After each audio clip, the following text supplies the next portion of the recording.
What's happening, YouTube? Before we get into it, please like this video and subscribe to the channel if you haven't already. We're actually approaching 15K subscribers, which is a pretty big milestone. So we do appreciate all of you who have subscribed already. We are recapping all of Wednesday's action up next. Welcome to the big leagues, Vaughn Grissom, and welcome in to Fantasy Baseball today on Thursday, August 11th. Frank Stampfl joined by CPT, Chris Towers. Today on the show, we had a big prospect call-up, beat the waiver wire, two-start pitcher edition, a little bit of this or that for a lot of waiver wire hitters, including a closer, two closers that I want to talk about. But anyway, what's up, Chris? How's life going? Life's good. That's all. I All don't right. really have anything to add. Fair enough. Well, let's get into it. Oh my goodness gracious! All right. I'm just going to steal this one, Chris, and start off with the Olive Garden breadstick, who is the Braves' top prospect, Vaughn Grissom, who was called up to play second base with Orlando Arcia going on the IL. 21 years old. He got the call from Double-A, much like Michael Harris earlier in the season, a very aggressive promotion. Obviously has worked out splendidly for Michael Harris. We'll see if the same thing could be done for Vaughn Grissom here. So far, so good. Huge debut, 2 for 4 with a sock and a shoe, 2 hard hit balls, including his home run, which was 101.7 miles per hour off the bat, 412 feet. And if you haven't seen it, this was an awesome home run. The bat flip was just great. This kid was oozing swag during this home run. I absolutely loved it. This season in the minors for Vaughn Grissom, he was batting .324, 14 home runs, 27 steals in 96 games, just rostered of those coming in Double-A. So it's kind of like a young 21 years old, really does not have much experience above Double-A.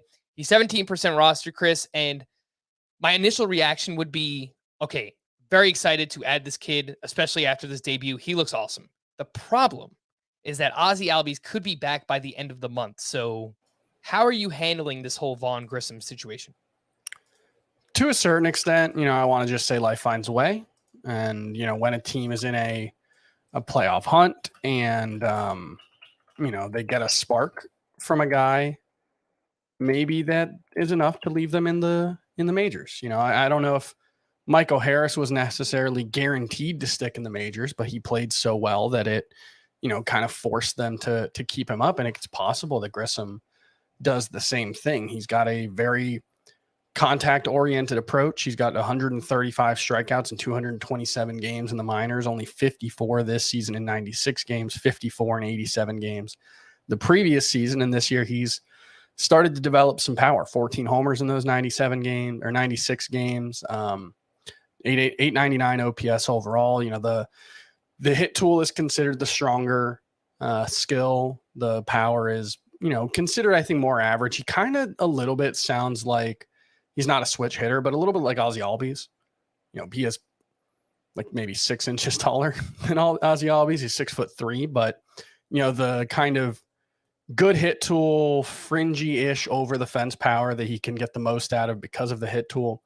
That kind of sounds like what the potential best case scenario for Grissom could be. And that's a really lofty comp. So obviously, take it with a grain of salt. I'm not saying he's going to be as good as Ozzie Albies, but yeah, I think he's someone who probably needs to be rostered in all category-based leagues at the very least, just to see what we've got. And it's a skill set that could potentially be very promising for points leagues as well with his contact profile.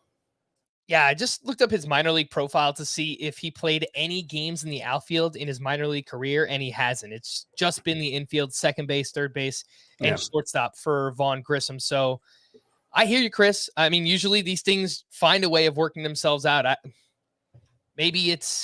just trying to figure, they could put Marcell Ozuna in the outfield. They could bench Marcell Ozuna. He hasn't been great. Eddie Rosario, but then it's who's playing in the outfield then? Between Albies and Swanson and Grissom, I want to get excited about this kid. I really do. And it's just an awesome debut. Lots to like, as you mentioned, but I just kind of worry. But for now, I mean, look, even if it's just a 2-week period, 3-week period where he's awesome, I mean, those are things that can help you right now in your weekly head-to-head matchups and obviously maybe move up the standings in those roto leagues, especially deeper ones. So Vaughn Grissom, 17% rostered. Let's add him for now, see where it goes. And who knows, like maybe even a setback happens for Ozzy Albies. There's a million different things. Yeah, that's why like life finds a way, like it's I say it kind of jokingly, but it's also like, how many times do we worry? I don't know if this guy's, I'll never forget when Juan Soto got called up. I mean, this is going back like 5 years now, but I remember it like, oh, but we don't know if he's going to be a guy who sticks around, or if then it's like, I mean, if you hit like that, that's obviously a very lofty comparison. Juan Soto was arguably the best 19-year-old hitter of all time. But if Grissom can, make an impact, he'll figure out a way to stay probably. And if not, you figure it out later. He also has a really cool name. Can we just talk about that? Vaughn Grissom. It's not related to Marquise Grissom from what I saw Scott tweet about. So that's not continuing the trend in recent years, but still, Vaughn Grissom is a strong name. That's a great name. It sounds like the lead character in some kind of action movie or it does. Video game character or something. It's just a really cool name. I'm getting like Nathan Drake vibes from Uncharted. So it's just, cool name theory. Definitely cross that off the list for Vaughn Grissom and add him wherever he might be available. Oh my goodness gracious, for you, Chris, is someone we've talked about a lot recently. Well, he's given us a lot to talk about recently. Paul DeJong. He's got 4 home runs in 4 home runs in about 11 games since coming back from the minors. He went 4 for 5 today. He's been outstanding. 3 hard hit balls, 2 doubles today, no strikeouts. Overall numbers still pretty bad because he was atrocious to start the season, got sent down, but he may have figured something out along the way back to the majors. He had an 865 OPS in AAA, struck out 52 times in 230 plate appearances, which is a manageable number. That's below 25%. So if he was able to do that at the major league level with the kind of pop that Paul DeJong has shown in the past, that's a player who has been worth getting excited about in the past. Now, it's been very all or nothing before this game. He had 7 hits coming into tonight. 4 of them had been home runs. 3 had been doubles. So a lot of pop. The first 2 singles that he's had since getting called back up were tonight. But yeah, I think so. Sorry, it's been 10 games. He's got 4 home runs, 11 hits. He's been very good. So yeah, I don't know if this is a return to form for Paul DeJong. He was a pretty good player at one point in his career, but it's interesting enough that we can't ignore it at this point. Yeah, of course, worth mentioning that his last 2 games have come in Coors Field, so definitely could help out with this monster game here on Wednesday night, where he went 3 for 4 with 2 doubles, a run, and an RBI. Was going to save this for later, but since we're talking about 2 middle infielders, let's lump in a few more. Jose Iglesias, we didn't get to him on yesterday's podcast, but he has been on fire, and he had another good game here on Wednesday. He went 2 for 4 with a double and 2 RBI. He is 29% rostered. He's got 6 games next week, including 3 in Coors Field.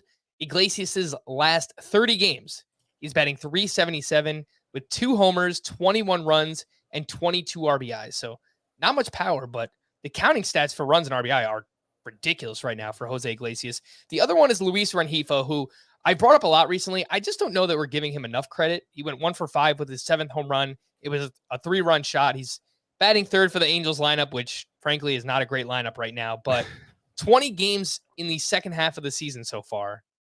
Rengifo is hitting .293 with 2 homers, 2 steals, and 12 RBI.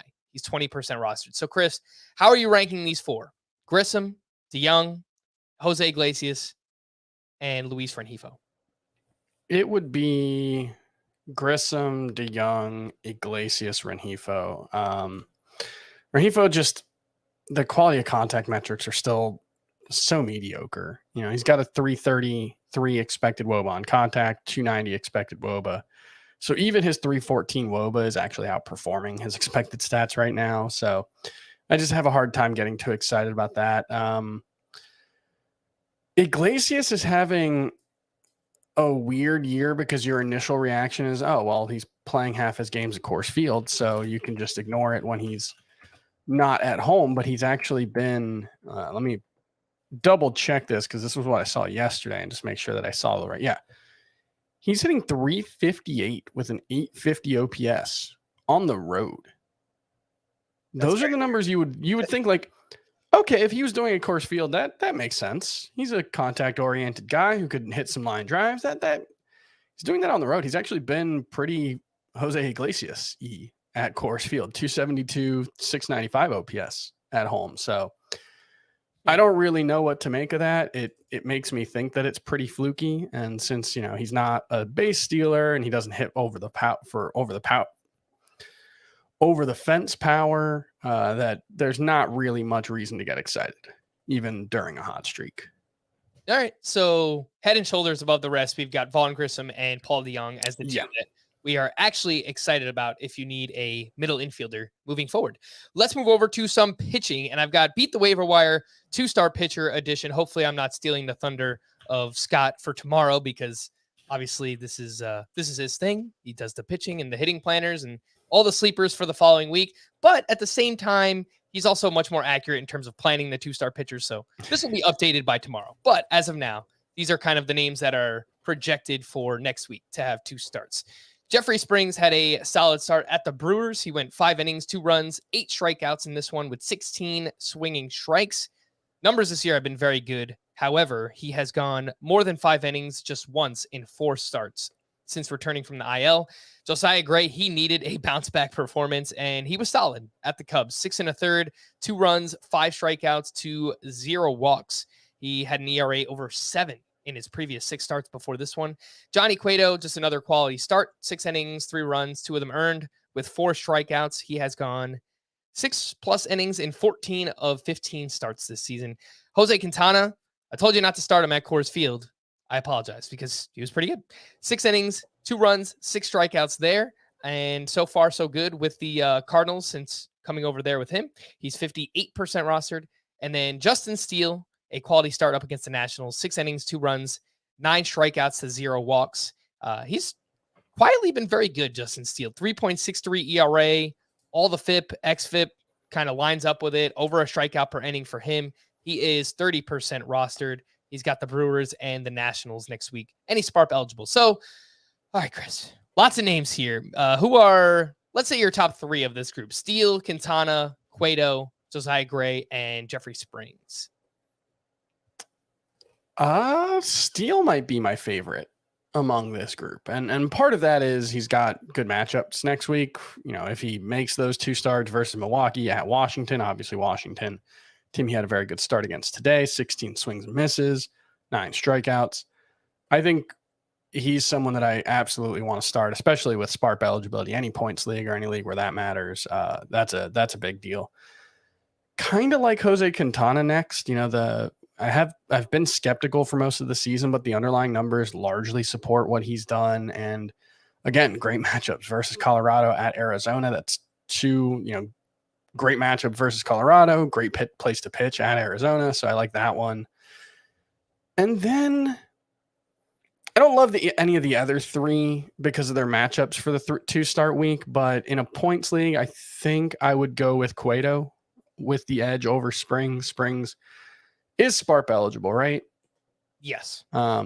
So that helps, but the lack of depth that he gives you negates the value of that. The lack of quality starts really is a hindrance in a points league. And that matchup at New York, he had a decent start against the Yankees earlier in the season. I distinctly remember being concerned about that start. I think he was one of the streamers that we talked about for that week. And he was pretty good. He actually had a quality start against them, but I think it's unlikely to expect that again. So I would probably go Steele, Quintana, Cueto. Okay. I think I would take Springs over Cueto, but that one is pretty close. It's really just a measure of volume versus effectiveness, because I think you would agree that Springs is the much better pitcher. It's just we feel better about Cueto giving us more innings, obviously. But he does have to face the Astros, one of those starts for Cueto, the Astros and at the Guardians. So I don't. Yeah, that's one that I wouldn't do in a roto league. I would be more likely to do Springs in a roto league. Yeah, I mean, I think if we're just kind of splitting hairs here, Cueto in points and Springs in categories, I think that's definitely. Yeah, that's fine. And I agree with the first 2 that you mentioned. Justin Steele he's weird because he doesn't have a high swinging strike rate, but over a strikeout per inning this season. And I noticed that he doesn't throw hard with his fastball. He is a left-handed pitcher. He's basically just four seam and slider, but his fastball is in the 94th percentile in spin rate this season. So it is kind of one of those sneaky, deceptive fastballs Justin Steele has, and he's pitched very well with that. So I do agree. I think I would put Quintana first on this list, but yeah, I think him and Steele are the top two that I would be looking to add. In deeper leagues, JP Sears made his Oakland A's debut, and it was a solid one. He was up against the Angels, 5 1/3, 3 hits, 2 runs, 0 walks, 3 strikeouts, only 5 swinging strikes on 72 pitches. He goes really hard after it with the fastball. He throws it like 65% of the time, also mixes in a slider and a changeup. Very good numbers in the minors this season for JP Sears. 1.70 ERA, 0.73 whip, 60 strikeouts, over 47 2/3. And again, this is for deeper leagues, 15 teamers, anything like that. 6% rostered, and he's got the Mariners and he's at the Rangers next week. So not terrible matchups. Chris, what do you think about JP Sears? Not entirely clear. He's a starter in the long term. He's been used kind of in both roles, reliever and starter in the minors during his time with the Yankees. Averaged like 5 innings, a little less than 5 innings per start this season. So, not sure you're going to get a lot out of him. And given that it's, the A's, wins are going to be, pretty hard to come by. But yeah, he's interesting. He's certainly worth keeping an eye on. The stuff looks pretty solid, based on the minor league track record. So I'll keep an eye on him. But even, with a 2-star week next week, I'd be surprised if you got, set the over under on quality starts at 0.5. And I think I'd take the under next week. So, not a super high upside play. Chris, I have to pause everything that we're doing right now to let you know that the Joey Gallo just hit a 3-run home run for the Los Angeles Dodgers. And obviously it's been a big week for the song. You're falling. Yeah. Joey Gallo. For those out there who have heard the song, that is about Joey Gallo. But I love Yankees Twitter. That gives him as many hits as Andrew Benintendi since joining the Yankees, right? I don't know. I'm just joshing you. Andrew Benintendi has a whole 7 hits in 12 games. Oh gosh. This is just so frustrating too, because it's an opposite field home run for Joey Gallo. And just his first game with the Dodgers, he goes opposite way too. And it's just like, where was that with the Yankees? I don't get it. It's so crazy to me. But the Dodgers, they're the magic that they work with, not only their pitchers, but I guess with Joey Gallo as well. Good for him. I hope he gets back on track. It's crazy. Chris, remember earlier in the season, you were like, I can't wait until the middle of the summer when everything is crumbling for the Yankees and all their fans go crazy. Mm-hmm. Yeah, I'm at that point right now. So of course, just this was the obvious outcome. This was always going to happen because the Yankees fans freak out anytime they go 5-5 over a stretch of 10 games. And especially when they thought they were going to have the best season in franchise history 2 months ago. It's been a little bit more than 10 games. I think they've been pretty bad now for the past 30 games, but whatever. They're fine. It's baseball. They're like the second best team in baseball instead of the 5th best team ever. They're fine. Sure. I hope you're right, Chris. I'm rooting against them, to be clear. Oh, I know. But they're fine. Nice shirt, by the way. My buddy was in Miami recently, and he picked me up an exact shirt. Well, not exactly, but similar to that. It's a Sandy Alcantara jersey that is red like that. I haven't gotten the Sugar Kings look. Yes, I'm very excited. All right, let's get back into the actual action. Waiver wire, this or that. And I've got a bunch of names here on the list. Stephen Kwan or Tommy Pham. Stephen Kwan went 2 for 4 with a triple and a run scored. He is now batting 300 overall for the season. He's 74% rostered, could be out there in some shallower leagues. And Tommy Pham, I know we spoke about him yesterday, but I just want to reiterate, he's been good so far with the Red Sox. He's been really good. 1 for 5 with his 14th home run. He's now homered in 3 straight. He's led off in 4 straight. And Chris, he had 4 hard hit balls in this game, including 2 over 105 exit velocity. That is Tommy Pham. He's 61% rostered. Who would you rather have? Let's say in a points league, Kwan or Pham? Even in a points league, which I think is Kwan's better format, I would rather have Pham. And this is why. You go from the start of June which is 60 games. So most of his season now, he's hitting 326 with a 783 OPS. That's really good. His 162 game pace during that stretch would be 86 runs, 3 home runs, 40 RBI, 19 stolen bases. He does like he gets singles, and that's all he does. And so even in a points league, which is probably his better form, although, listening to those numbers, 19 steals over 160 game season, that would be pretty good. Tommy Pham can do a lot more. What if I told you, Chris, that over the last 28 days, Steven Kwan is the 8th best outfielder in points? That's not surprising. Outfield remains a disaster. Yeah, it's so bad. It's really bad. But I would still rather have Tommy Pham. What is Kwan averaging in that span? It's got to be like right around 3 points per game at best. 3.3. Okay, that's a solid number. Maybe I'm giving him not enough credit. Look at this list right here. The top 8 over the last. This is insane. The last 28 days. So Aaron Judge is first with 155 points. The next closest is Mookie Betts with 91.5. That is just bananas. But after Betts, we get Juan Succo. What happened to that? Teoscar Hernandez, Randall Grichuk, Anthony Santander, Ahmed Rosario, and Steven Kwan. That is your top. So what that tells me is there have been 4 good outfielders over the last 28 days. It's crazy. I was updating my rankings Wednesday. I was trying to move JD Martinez down, and I couldn't. Yeah, it's really hard. I'm like, who am I going to move ahead of JD Martinez? Yep, that's been the struggle at outfield all season long. Is it's just like you've got these guys who aren't performing, and you want to move them down, but you don't actually want to move anyone up. Yeah. It's been a rough season for outfield. Very rough. All right, let's move into 2 more outfielders here, I guess. Prospect edition. Riley Green went 2 for 5 with a double and a run scored. He now has multiple hits in 4 of his last 8 games. Not really hitting for power or stealing bases, so I'm not overly excited, but he's doing something. He's getting hits here. He's got 7 games next week. And then Alek Thomas went 2 for 4 with 2 runs scored. He is 64% rostered. He's got 7 games next week, and he also has a big series coming up in Coors Field. So I think Alek Thomas is frankly going to have just a monster weekend, and then we're going to be looking to add him. But Chris, what do you think? Who would you rather have, Green or Thomas? My gut reaction is Thomas, and I just wanted to check one thing between the 2 of them. Yeah, they're both batting first and second in the lineup, so not really much of a gap there. Their quality of contact metrics are very similar. Green's have been a little bit better, but he's striking out a lot more. So, that's kind of making up for it. Wish both of them were running more than they have been. Yeah, Alek Thomas last 30 days, 0 steals. Yeah, he got off to a pretty good start in that regard, but yeah, he's slowed down. I would go Thomas. I think it's pretty close. I like both of them, but I think Thomas' play discipline at this stage in their career gives him a little bit of an edge.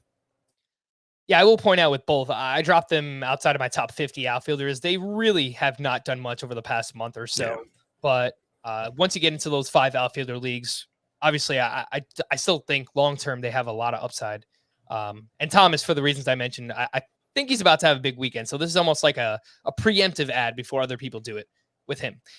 2 closers I mentioned I wanted to get to. Sir Anthony Dominguez struck out 2 for his 8th save here on Wednesday. David Robertson pitched yesterday, and he also pitched on, I guess that would be either Sunday or Monday. So he could have been available. Sir Anthony Dominguez also pitched yesterday. That's now 2 games in a row where he has picked up the save. And we're just kind of left closer by committee with the Phillies right now, I guess, moving forward, maybe kind of favoring Sir Anthony Dominguez, but he's 50% rostered. And then Jonathan Hernandez looks like the Rangers closer. He pitched I think it was the bottom of the 10th inning once the Rangers just took the lead in that game, but they put up a bunch of runs in the top of the 10th, so they didn't. It wasn't a save opportunity anymore. I like Hernandez, but it sounds like Joe Barlow's getting ready to return. Who would you rather have between Dominguez and Hernandez? The thing is Barlow going to be the closer when he comes back? Not necessarily. Because he was removed from the role right before that injury, so. Right. it's possible that like the injury was as much a let's get him back on track kind of thing. But, given the fact that he was removed from that closer's role, I think Hernandez's job security is a little safer. Robertson only has 1 save in 4 appearances since going to the Phillies. So, clearly he's not the closer, but this is a team that has had trouble at times settling on one guy. There was a stretch earlier in the season when we thought Sir Anthony Dominguez was the closer, and then they, went back to Corey Knebel at one point. So I still think that's probably a committee, and I would rather have Hernandez. I agree with that assessment. Hernandez, I believe, pull up his roster rate. I know Dominguez real low. Dominguez is 50%. I believe Hernandez is 36%. So he's actually available in more leagues. And I agree. I would take him because I do think he is more entrenched in that role for his respective team. So Hernandez over Dominguez for me as well. We already mentioned the middle infielders earlier, so we will pass up on that. Just some names I wanted to mention in deeper leagues. Anything here, or maybe just throw them on the scout team for now. We'll start off in the infield.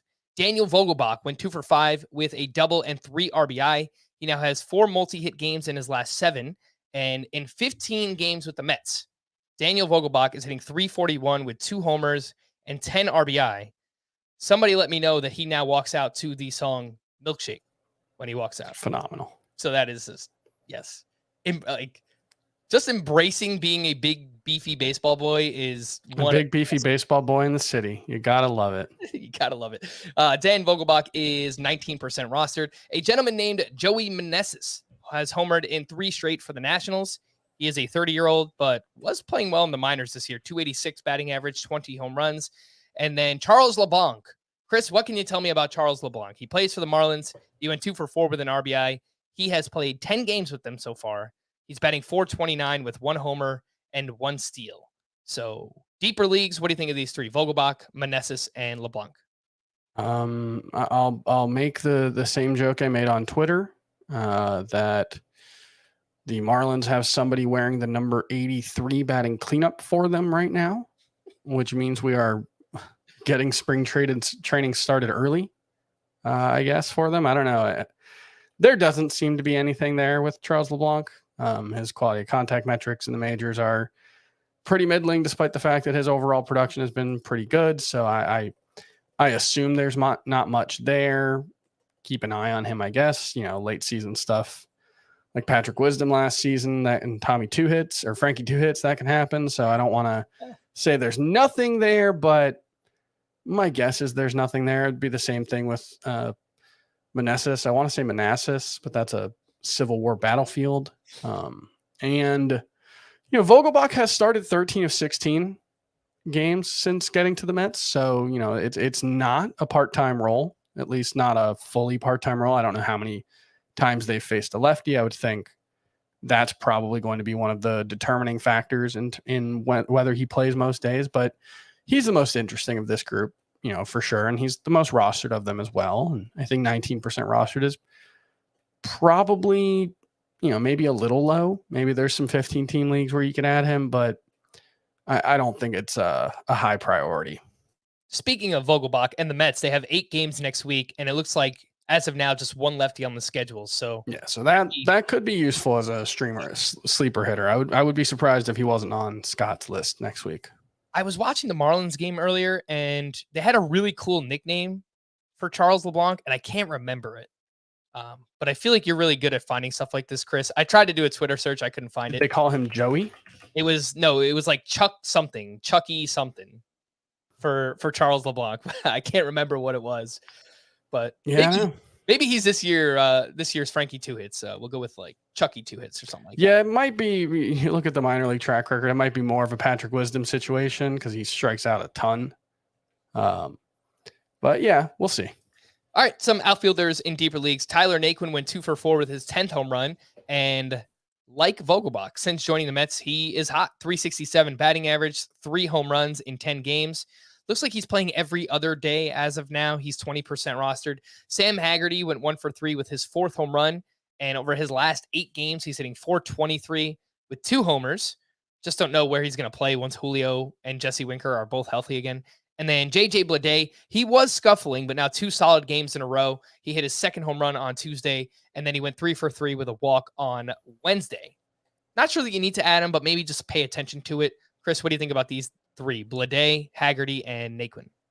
Yeah, I mean, Naquin at 20% roster, that feels too high to me. So I definitely don't think he's someone who needs to be added anywhere. And Bleday, there's still potential there, but he hasn't shown very much. So I'm still okay, kind of leaving him on waivers.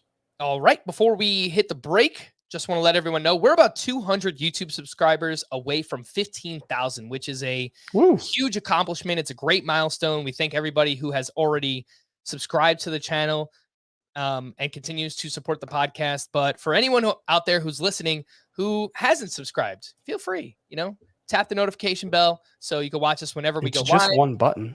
Yeah, you can see our beautiful faces while we talk and do crazy. We don't really do crazy stuff, but anyway, if occasionally you want, my cats. It's been a while. We haven't seen the cats. How are they doing? No, I kicked them out. I could invite them on sometime soon. All right, before the season ends for sure. When we get to 15K, that will be our celebration. We'll just have all of Chris's pets in the room together, like cats, dogs. It's going to be insane, but it'll be fun. So help us out. Help us get to 15K. Let's hit the break, and we'll get to the news and notes after these messages. We found your daughter. She's alive. Mister? It's Mommy. 4 years is a long time. Welcome home. I think something's going on with Esther. She seemed different.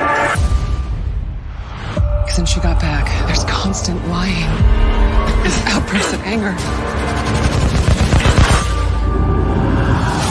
Orphan First Kill, rated R, streaming August 19th on Paramount+.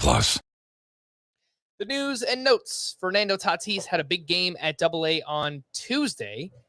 Not sure if he played on Wednesday because they were in a rain delay. I went to check that earlier. But anyway, on Tuesday, he went 2 for 2 with a double, a triple, 2 walks, and 2 runs scored. I just call him up. Yeah, let's do it. This weekend? Nah, probably too soon. Maybe next Monday? Next week, I think. Yeah, the start of next week. Let's do that. Oh, it's going to be... How do you think they're going to align this? You think they're going to go... Do you think they lead off with Tatis? Go Tatis, Soto, Machado to start? I would think so, yeah. I mean... Yeah, Profar's been leading off. You can get him out of there. You go Tatis, Soto, Machado. That's an all-time trio right there. That is just bananas. Yeah. Profar, by the way. Profar's had a good year. So yeah, he's having a good year. It's just, he's not Fernando Tatis. Yeah. So I think Profar will move down the lineup and you kind of trade off some runs scored for RBI, but yeah. Regardless, it's still an amazing lineup. Wander Franco could be ready to resume live batting practice as soon as Friday. He had surgery to repair a fractured hamate bone in his right wrist about a month ago. Franco could be back by the end of August. That's the hope.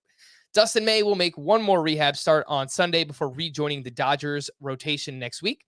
He struck out 8 over 5 innings of work in his 5th rehab outing on Tuesday. He built up to 68 pitches and is 76% rostered. Dustin May could be floating around in some really exciting.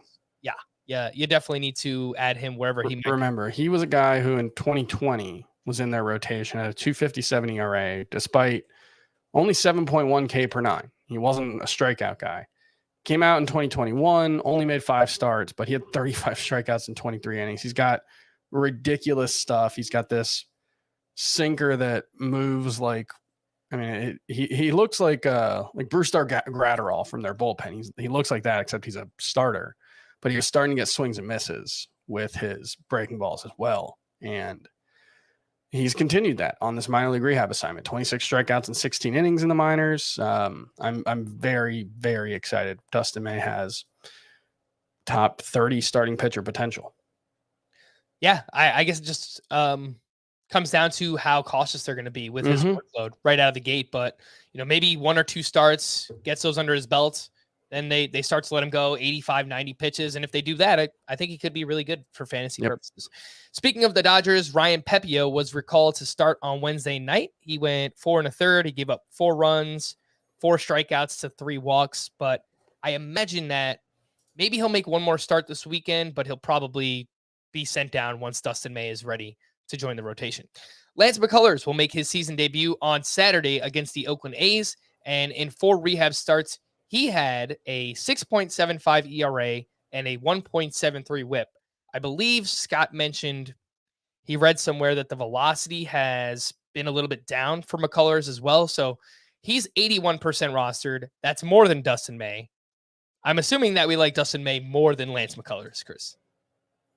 A lot more at this point. Yeah. I mean, I think McCullers can be a good pitcher, but I'm just very skeptical. This is much more of a, I mean, for both of them, like I'm not going to start either one of them right out of the gate, but McCullers for me, given the nature of the injury, the fact that he, didn't have reconstruction surgery, it's much more of a, I need to see it situation. Oh, right. Paul Blackburn went to the IL with an inflamed right middle finger, and that's what allowed JP Sears to get called up here on Wednesday. Chris Flexen, this one kind of surprised me, Chris. He will shift to the Mariners bullpen, which means that George Kirby will remain in the rotation for now. So I don't know. Maybe we were a little bit too early on dropping George Kirby here, because if he's back in the rotation, I think he's going to be pretty good. He was really good his last time out as well. 71% rostered is George Kirby. Reds manager David Bell said prior to Wednesday's game that Hunter Strickland will be moved out of the closer's role, which is really not surprising considering how bad he has pitched recently and I guess all season long. Alexis Diaz makes the most sense as the Reds closer, the replacement there. He's just 19% rostered. So if you are chasing saves, I think Diaz is the name to follow there. Kyle Lewis was optioned back to AAA to make room for Dylan Moore, who started here on Wednesday. Spencer Howard was placed on the IL with a right shoulder impingement. And a prospect note, Orioles pitching prospect Grayson Rodriguez, one of, if not the top pitching prospect in all of baseball, threw off a mound Wednesday for the first time since he suffered a grade 2 lat strain at the beginning of June. It's extremely unlikely that we will see Grayson Rodriguez at any point this season, but he could be in the mix for the Orioles opening day rotation next year, which is very exciting for keeper and dynasty leagues and even redraft. If he's out there from the start, he's definitely going to be someone that we're excited about as a breakout for next year. That is Grayson Rodriguez. All right, we have random hitters that I want to get Chris's thoughts on whenever Chris returns.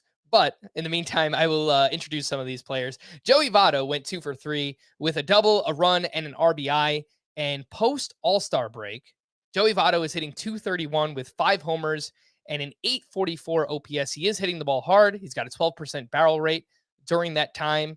And he just got off to such a slow start. It's really, really hard for him to recover from those numbers. And he's really old. Let's just call it for what it is, right? Like Joey Votto pushing 40 years old. And I think we kind of just caught lightning in a bottle last year in terms of how much power he showed. He frankly never really showed that much power. Chris, we're talking about Joey Votto here. Just some random hitters I wanted to get your thoughts on. What do you think has changed the most from one year to the next? Or is it just age? Yeah, I mean, he's not hitting the ball with the same kind of authority that he did last season. He's kept the kind of loss of strikeout or plate discipline, I guess would be the way to put it, that we've seen. Last year he had the 23.8% strikeout rate. This year it's 26.3%. And he had made a conscious decision over the last couple of years to stop trying to control the strike zone so much and just hit the ball harder. Well, this year, max exit velo, average exit velo, hard hit rate, they're all decent. They're all above average, but they're all down from last season when they were elite. And that's, I think, the biggest difference is that when you're cheating to hit for power, you better hit for power. And he's hitting for decent power this season, not great power. He's actually been pretty good lately. But yeah, definitely not the guy we expected to see. Something else that stood out to me is that last year he crushed fastballs, and this season he's just been okay. So yeah, this year it's 250 batting average, 520 slug against fastballs. Last year, 306 batting average, 678 slug, and it kind of seems like he's selling out for fastballs, and it kind of just throws off his timing for everything else because against breaking and off-speed pitches, he's been terrible each of the past 2 years. So he's getting up there in age, and yeah, like that's exactly what you would expect to see from a guy losing bat speed, right? Is exactly cheating to try to hit. This is something I remember, like we're probably 4 years removed from it, but I remember seeing this similar trend with Paul Goldschmidt. We were starting to see some signs of him having to, potentially cheat to catch up to fastballs. And then, nobody ages the same, right? And Paul Goldschmidt, it turns out, is, having one of his best seasons. So yeah, it's possible Joey Votto bounces back. I think he's still a useful fantasy option, but clearly not the difference maker we were hoping he would be. Gleyber Torres, along with those Yankees, is scuffling right now. Post All-Star break, he's hitting 192 with 2 homers, a 540 OPS, a 30% strikeout rate.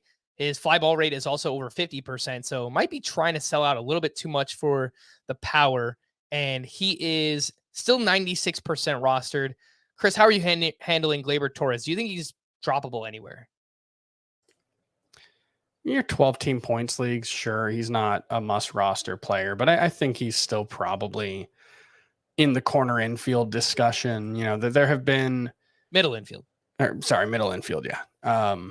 There have been some guys like Luis Garcia who we've liked and have touted, but who aren't necessarily doing a whole bunch more. So, I don't know how many guys there are that I would drop Gleyber Torres for. I don't think I would drop him for Vaughn Grissom. So, that kind of tells you that I do still think Gleyber Torres is worth keeping on your roster. Would you do it for your boy Nico Horner? That's an interesting one because it does depend on what your team needs. They're entirely different players, but I mean, Nico Horner is his batting average up to like 305 for the season now. He's been amazing. So I think it kind of depends on what you need, but I think that's an okay one. It's not a must drop, but Nico Horner is going to give you more batting average for sure and more speed. So yeah, I think that's fine.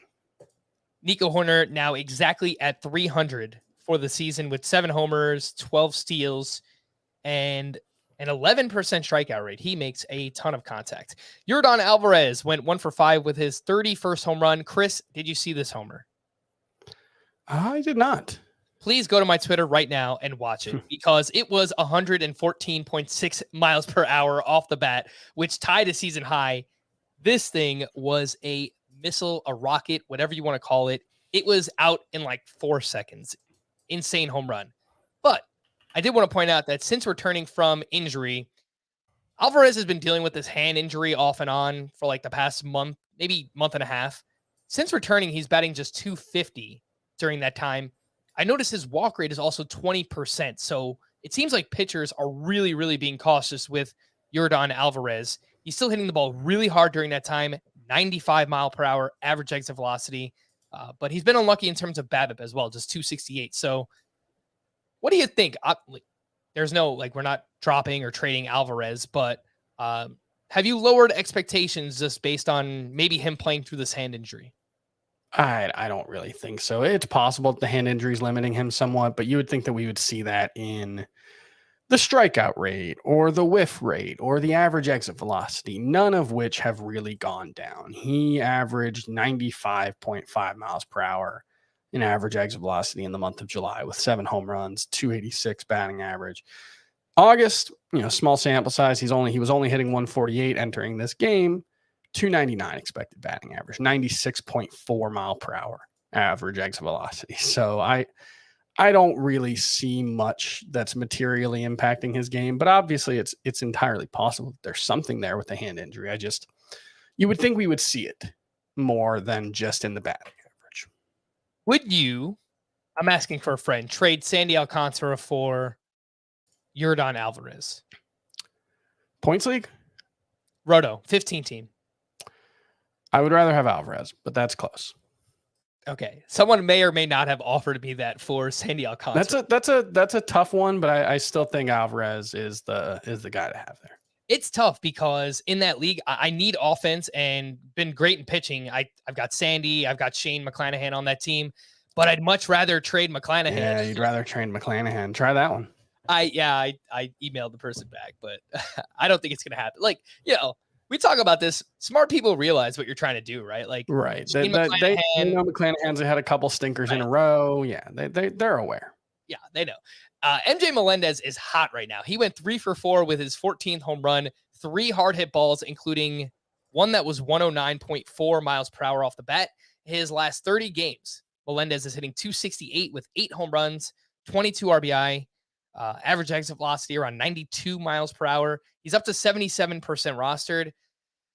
Chris, I think that number needs to be close to 100. Like, MJ Melendez just needs to be rostered in all one catcher leagues.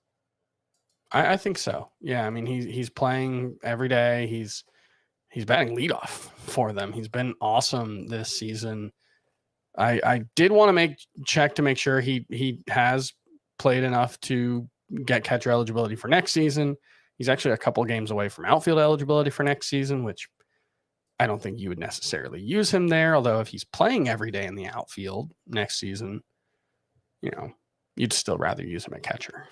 But yeah, no, he looks like exactly the kind of impact player we were hoping he would be coming up. The power is exactly what we hoped it would be. I think MJ Melendez definitely needs to be started in all leagues. You know, typically, Chris, the catcher position is very bad. And I would probably say that for this year as well. There's 7 or 8 guys that I really like, and then it's just kind of blah after that.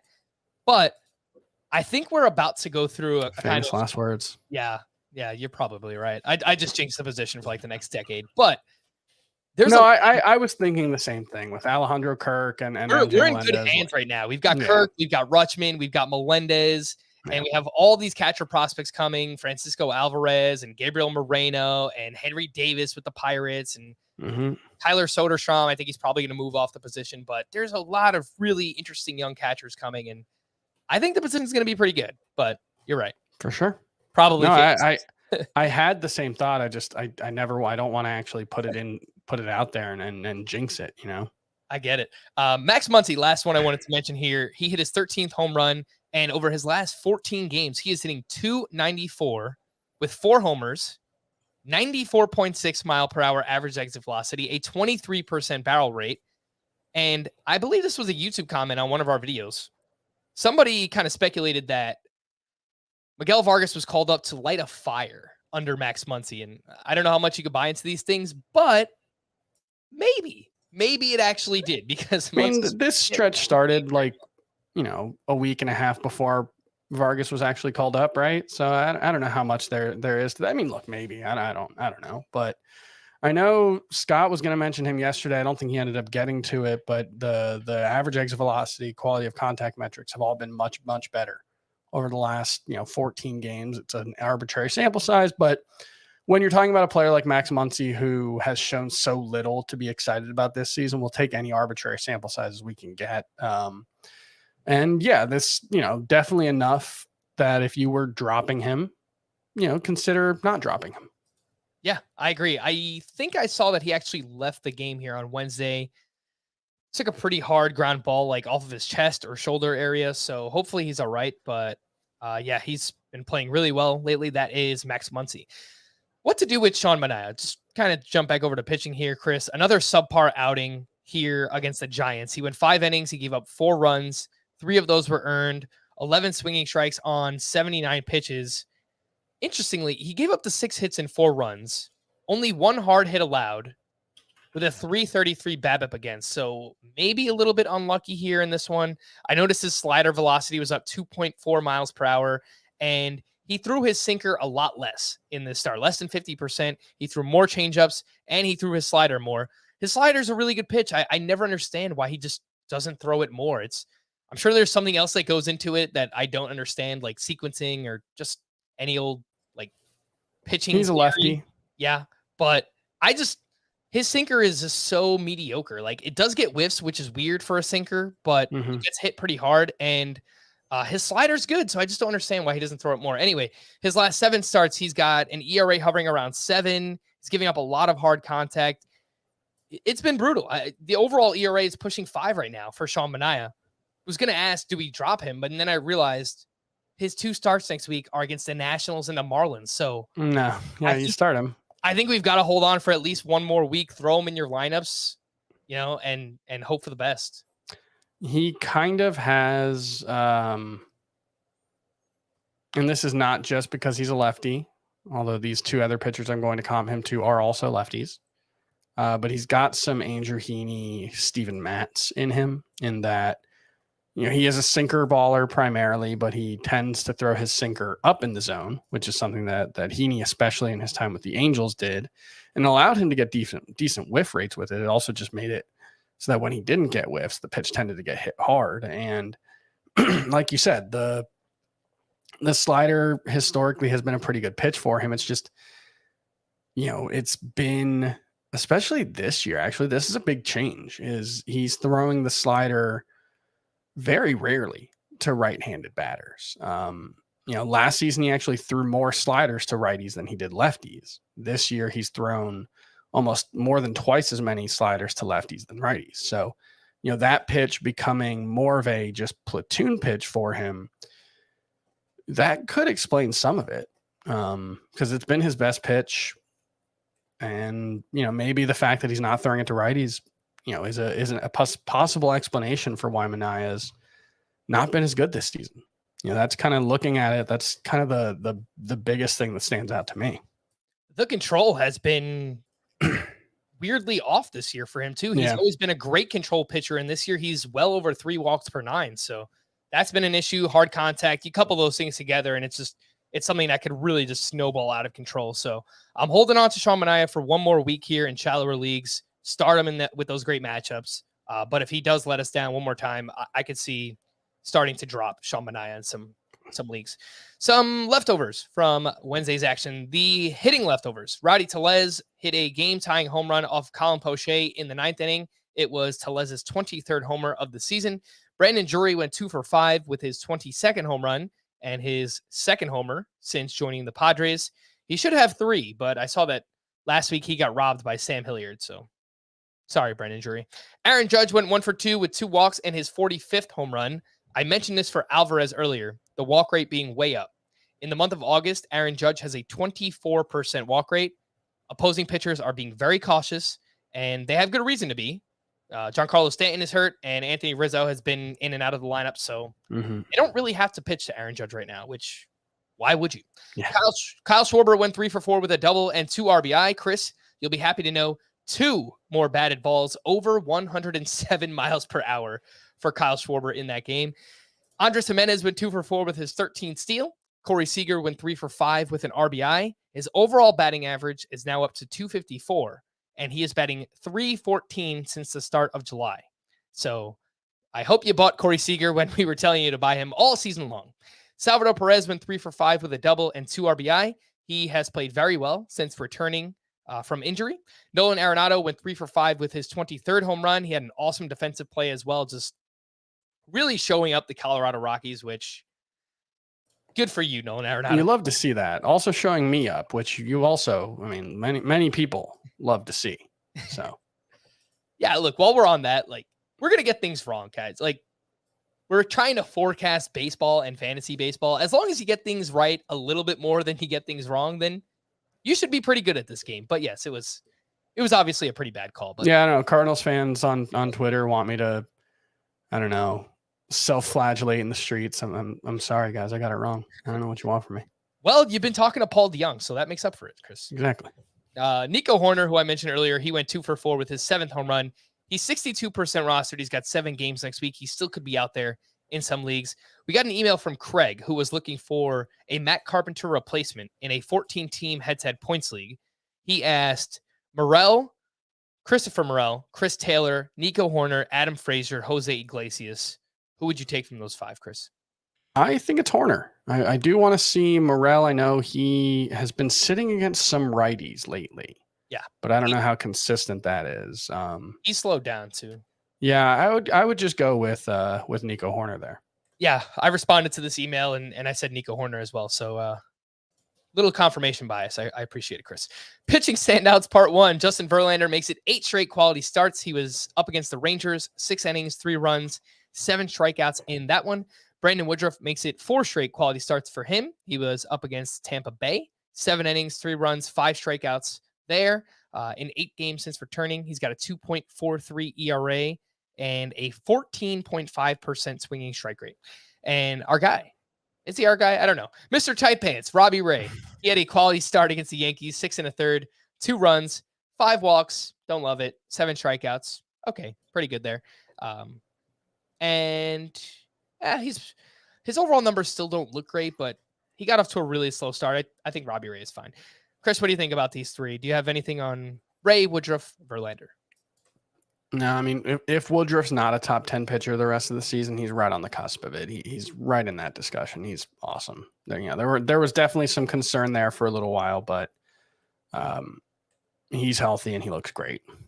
I got him back inside of my top 12. Yeah, I have him at 10th. Scott has him at 8th, and you have him at 12th. So yeah, right there on the cusp. Starting pitcher standouts part 2. Taijuan Walker bounced back with a quality start up against the Reds. 6 innings, 2 runs, 5 strikeouts there. Nestor Cortez with his 3rd double-digit strikeout game of the season. He actually took a no-hitter into the 6th, but does wind up giving up 3 runs in that 6th inning. He finishes with the 10 strikeouts, just 1 walk. He had 18 swinging strikes in this game. And I just want to give Nestor Cortez credit, Chris, because, he kind of had that blip in the middle of the season. He's gotten back on track here. His last 5 starts, a 2.47 ERA during that time. Yeah. Noah Syndergaard, his first quality start since June 27th, facing the Marlins, definitely helps. 6 innings, 2 runs, 4 strikeouts there. And then Kyle Wright with a nice bounce back at the Red Sox. 6 innings, 1 run, 5 strikeouts. But his sinker velocity was down 2 miles per hour. Fastball velocity down 2.4 miles per hour, and he was limited to just 77 pitches. So let's just kind of watch this with Kyle Wright. I didn't see anything after the fact, but I'm kind of curious. So anything on these 4, Chris? Kyle Wright, Syndergaard, Cortez, and Taijuan Walker. No, like you said, with Cortez, really, really good to see him bounce back. Yeah. He's been really, really excellent for most of this season. Syndergaard, I think it was mostly getting to face Miami, but he can still be useful against the right matchups. But we've seen the early season excellence decay since then. Yep, Sandy Alcantara is indeed human. He was at the Phillies. He went 7 2/3. He gave up 4 runs with just 4 strikeouts to 1 walk. And sometimes, Chris, it seems like Don Mattingly is almost scared to take Sandy out of the game. I get it. Look, I don't want to get yelled at. He never wants to come out of the game, but there are just some situations like watching this game. It was the 8th inning. There was 1st and 3rd with no outs. Just leave Sandy in. I think he was at like 85 pitches. So their bullpen is not good, but I don't know. It's just like sometimes I think it kind of works against Sandy Alcantara too. So yeah, but you give that guy the benefit of the doubt when he wants it. I get it. Yeah. I mean, it's just like a blessing and a curse sometimes, 3rd, 4th time through the lineup. It's, any offense sees you that many times. It's, they're going to be much better later on in the game. The call to the bullpen for the Brewers. Devin Williams pitched a scoreless 9th and wound up with the win. For the Cubs, Rowan Wick recorded the final 4 outs for his 6th save. He's 21% rostered if you need saves, and he now makes it 10 straight scoreless outings for Rowan Wick. For the Mariners, Paul Sewald pitched a clean 9th for his 15th save. For the Guardians, Emmanuel Clase struck out 2 for his 26th. And then the Pirates, they had a 2-run lead. Obviously, David Bednar is on the IL. Will Crowe pitched the 8th inning. He came back out for the 9th. He picked up the first 2 outs, and then somebody named Eric Stout, a left-handed pitcher. I'm guessing he came in to face a lefty. He picked up his first save of the season. So I don't know, kind of messy, but I think Will Crowe is the one that you want to roster there for saves. To stream or not to stream, we'll start with Thursday. Edward Cabrera at the Phillies, Kyle Gibson versus the Marlins, Zach Plesac at the Tigers, Zach Greinke versus the White Sox, JT Brubaker at the Diamondbacks, Drew Smyly at the Reds, and Nick Lodolo versus the Cubs. Yeah, I like Cabrera. Gibson against Miami worked out already last week, I believe. And I think it was 8 innings, 1 run. Yeah. The rest of them I don't love. Lodolo probably the best of the bunch. I agree. On Friday, we have Mitch White versus the Guardians, Spencer Watkins at the Rays, George Kirby at the Rangers, and Dane Dunning versus the Mariners. Kirby would be my favorite of this group. I agree. All right, we're going to wrap there. For Chris, I am Frank. Thank you all for listening and watching Fantasy Baseball today. We'll be back again tomorrow. Bye-bye.